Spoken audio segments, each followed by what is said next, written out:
Wait. Don't throw that iPhone away. If your screen says iPhone locked to owner and you're stuck on the iCloud activation lock page with no way forward, I know exactly how that feels. It looks like your phone is completely dead. No apps. No home screen. Just a lock you can't pass. But here's the crazy part.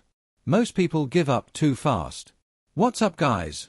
In today's video, I'm showing you the 2026 updated method to deal with iCloud activation lock on an iPhone that's locked to owner. If you bought a second-hand device, forgot your Apple ID, or reset your phone and now it's asking for old credentials, this video is made for you. And listen carefully, almost every unlock video you see right now is outdated, patched, or straight up fake. They waste your time with surveys, sketchy downloads, and methods that stopped working years ago. In this video, I'm breaking down what actually works in 2026, what doesn't, and the exact steps you need to follow without confusion. No complicated tech language. No nonsense. Just clear, direct guidance. But you have to watch until the end. One misstep can ruin the whole process.